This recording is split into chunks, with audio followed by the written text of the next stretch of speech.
questions. So we're moving on to the next point in our schedule, which is an interactive audiobook, a project from Poland.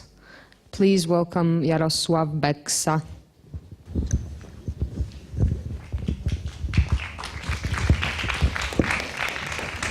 Hello.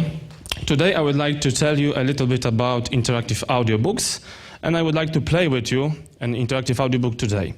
But before I do it, I want to ask you, is there anybody in this room who haven't heard about interactive audiobooks before? Please, great. Before I will tell you what it is and how it works, I would like to make an experiment with you. I would like to show you what's the difference between playing in our imagination and playing on the screen. And I will ask you to close your eyes and listen to the audio sample and try to imagine the scene. Do we have audio?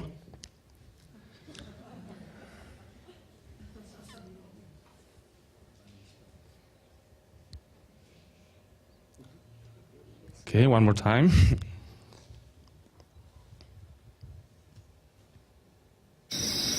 Okay, please close your eyes and try to imagine what's going on.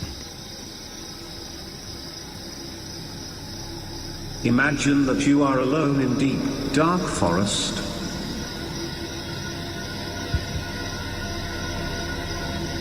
Suddenly, a blue monster jumps in front of you.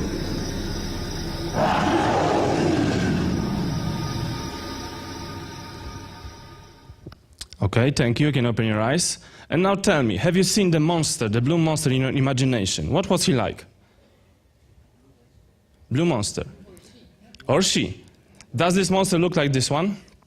No. Maybe like this one, a blue dragon. No. Maybe if you were 6 years old, a blue monster would look like this for you. Why not? And see what happened. We have one description, a blue monster, and we have different 3 visions. And I believe that each one of you, when you heard about blue monster, you imagined this blue monster in your own unique personal way.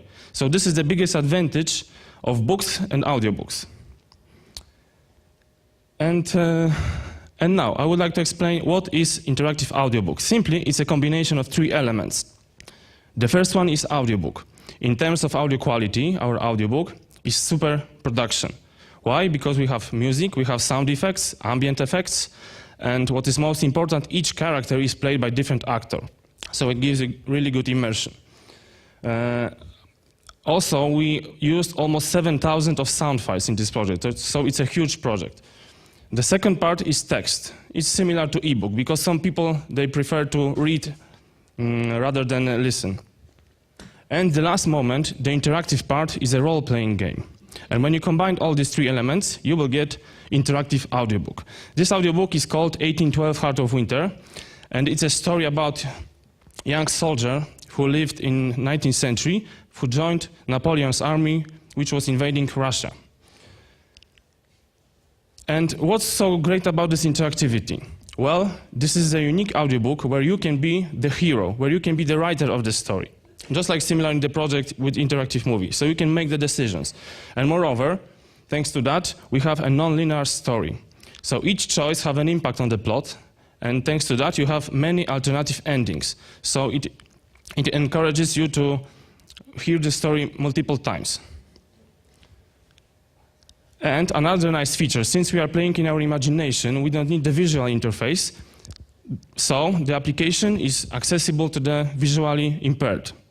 And we get the blind certificate from Polish Blind Association. Okay, but now you can wonder, what has an audiobook to do with cinemas and Filmteractive?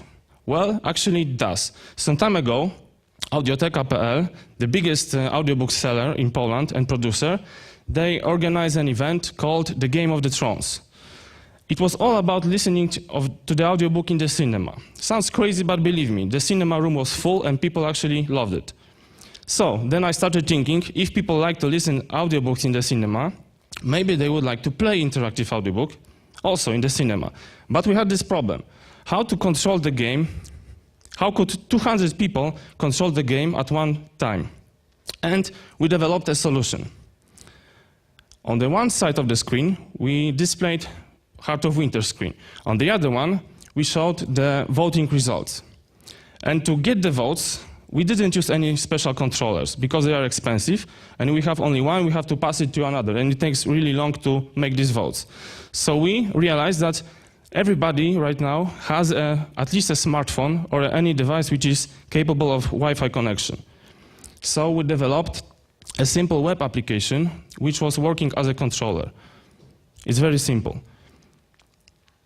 To say a little bit more about this system, it's very cheap, simple to implement, and very easy. You only need two laptops. One laptop to run the game, second one to run the server. Then you need the access point, and you don't have to worry about the controllers. People will bring them with them. And now I will show you a short movie how it works. Basically, I was playing the game on the laptop, and at decision points, I was asking audience, okay, what do you want to do right now? Please have a look. Podczas swej wędrówki dokonasz wielu wyborów. Pamiętaj, że większość z nich będzie ostateczna.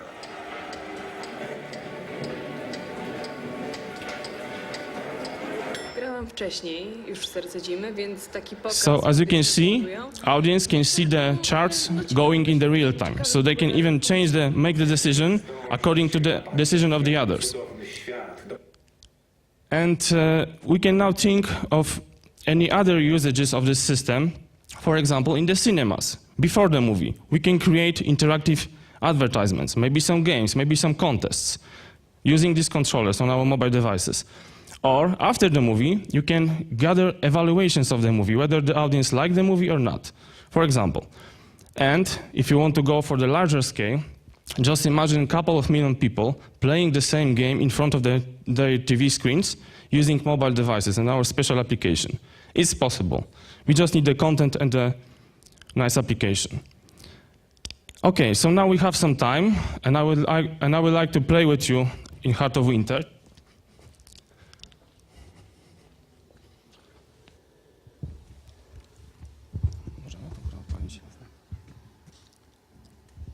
I will give you some short background. It's 19th century, middle of the summer. We are the young Lithuanian soldier. Main menu. Continue. And we are trying to get some sleep. And there is a huge storm outside, and something bad is going to happen. New load. Resume. Tonight, I could not fall asleep for a long time. A storm was passing by, lighting up the sky. I tried to read, but I couldn't find peace. I was lying in bed for a long time, with lightning visible outside. I wasn't sure if the scream I heard came from my dream or from outside. It was pitch dark. I stood up quickly and started to listen. The hot summer air was frozen.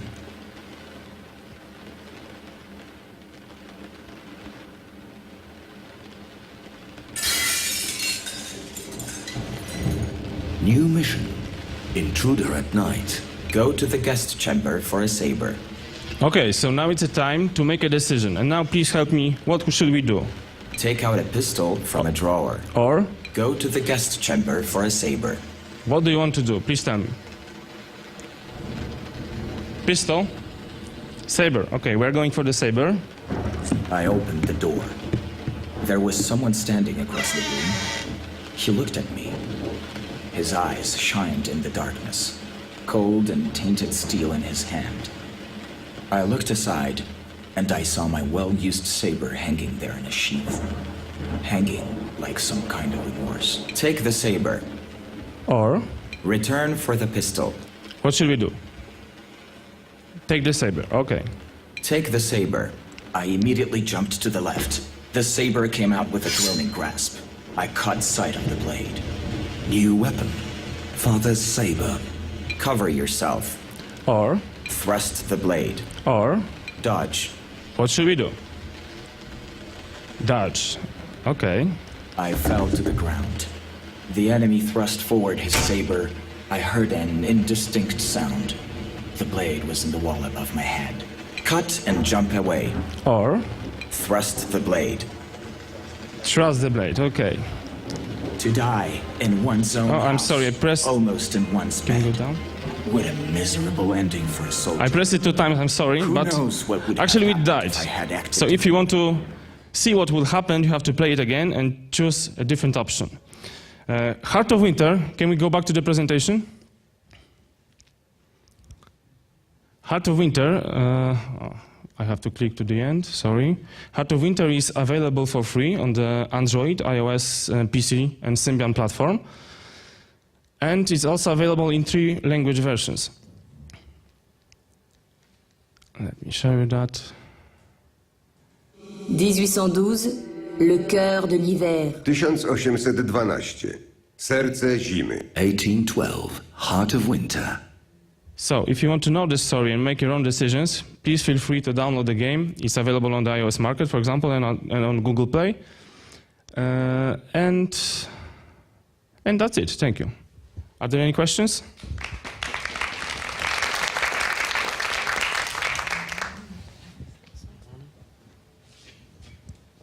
Anyone? Hello. Conceptually, there's a good idea. You know, there's the audiobook. It seems to be well thought out in terms of the story.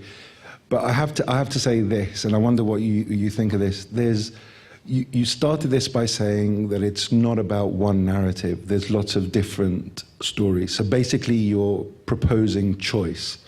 But yet, in the way it's executed, all of the choice is taken away from us. Because there's somebody stood up there who is basically reading, then telling us the options, and then we collectively sort of do that. And I find that quite disruptive in terms of I don't have any choice in terms of other than to collectively say, you know, 1, 2, 3, and 4, and it becomes a very stilted process. So either I want to sit in the dark and listen and imagine, which was perfect, the blue monster thing, or I want to read on my own terms and go through and have the choices, you know, in front of me that I can then take control of. So there was, and also, I suppose on another point, if you're having something read out or you're listening to something, to then stop after every sort of, you know, 10, 15 seconds, and then you have a choice, becomes something quite disruptive. It sort of disrupts the flow of how you interact with the piece. And I wonder what the statistics would show us in terms of how many people actually go back and start the experience again to try and find another route through it. So I wondered if you had any comments about that and how you actually conceptualize this in terms of the minutiae of how people will interact with your experience. Mm-hmm. Well, I have some feedbacks from blind people. Actually, they played this game several times, and after that, because it's there are not many entertainment for blind people, so they really enjoyed this one. And I spoke with one guy who played this game at least 30 times, and he wanted to check each option. And what you said, that you are limited to these options, but you can consider this like an inner voice. In certain situations, you don't have so many options. Sometimes you can run or stay. If you stay, you're gonna die. If you run, you're gonna live, right? So these are the types of the decisions. And the feedback from the visual players, if you go to the Polish version and read the comments on the App Store, for example, they really enjoy it. They love it. They say that it's very engaging, and they like to take control of the character and to see what would happen if. This is very important because sometimes you read a book and then you're thinking, no, don't go there, you will do something bad, right? Here, you can choose differently. You can see what would happen if I did something else. Have you actually talked to some professional writers, I mean the published authors, and how do they react to the concept, whether they would like to introduce this type of concept with, let's say, a novel?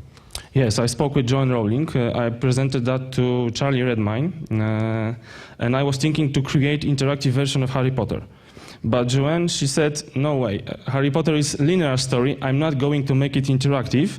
I asked why, because right now in the first part of the book, there is something, which in fifth part of the book, it says it's something different, and fans, they catch these things, you know? And just imagine how many different, let me show you the complexity of this story. This is a normal audiobook when you just listen, right? This is some scene when you have some simple choices. And if you watch at the rectangles, this is a point where you hear something, and the lines, they mean decisions, what you have to make. options. For example, this is a battle scene. This is a free exploration scene. You can go around the house, visit all the places, and until you go to a certain point, you will go in the loop. You can go wherever you want, how many times you want. For example, this scene is quite big. If you want to walk through it, just think how many times you have to do it. And Joanne said, if I will make a mistake, fans will kill me. So she stayed with the linear version. And yes, I was trying to reach Polish authors as well, Sapkowski, for example. But he sold all the rights to the book to the gaming company, which makes the computer games right now. So this option is closed. So after all, we ordered a story from the writers from Krakow. We told them, we need an interactive story to fit our product. And by the way, do you think this type of application could be also used for some kind of a collective writing, when actually the different people write the story and they fulfill some elements, and then you develop a big platform? Yes, this is the screen from our game editor, and it could be available on web, for example. And my dream is to make it available for free for everybody, and everybody can click the story. On each rectangle you can, connect ambience, music, dialogue, and this way you can very easily click the story. Click and then export it to some files, publish it on market, whatever. I would like to make it a Web 2.0 at the end. User-generated content. Sorry to take it so much time, but I love the concept. It's really, really great. And also, if we are talking about the visually impaired people or blind people, well, if you could control this editor with voice only, actually you could enable this kind of users to fulfill the content, like using only the voice. Yeah, this is one of the choices, but you have to also remember that this application is available on iPad, iPhone, which is touchscreen device, and we designed an interface which is accessible to blind people. So developing the gestures allowed them to play it actually without watching the screen, so which is really nice. And for that we were awarded a certificate from Polish Blind Association. Yeah, thank you for the presentation. And I'm curious about the business model, because it seems to me that the production of this audiobook with all the stories, multiple layers, it's quite costly, and yet you are able to put it out for free. How? Yeah. Well, that's probably could be the first time. But I think it's quite easy. It's just, would you like to drink a Pepsi or Cola? Okay. Well, this is a funny story. When I got this idea, I went to the Orange, biggest mobile operator in Poland. They loved the idea, and they sponsored the prototype. We developed the engine, we developed the story, but the director who sponsored this project, he changed his job. The next one, he didn't want to promote this project. And when we released this game, there was a rebranding, then there was Euro 2012. We couldn't fit in at any point to make a promotion for this product. So finally we decided, okay, we are not going to sell it, we are not going to make in Orange any other productions, so we will give this one for free. When we did that, lots of people downloaded the game, over 40,000 in Poland only. And the reviews are excellent. On App Store, 4.5 stars out of 5. And the business model, what I was thinking, that since we developed the engine and the editor, which could be available on website for everybody, we wanted to make, for example, like a store in the store. So you download the application when you can click your story like that, and then you can publish it for free, or we can charge some, I don't know, some certain percentage for the story. And also, if you think about this interactive voting system, well, there is no big business model, because it's very easy, cheap, and easy to implement in every cinema. Even here, we could do this if you had time. Okay, any other questions?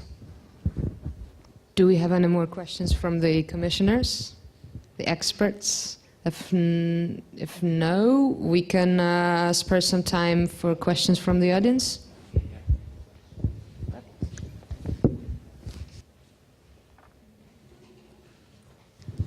I have a question about voting system. What do you think about immersion about such voting and how it works in your solution.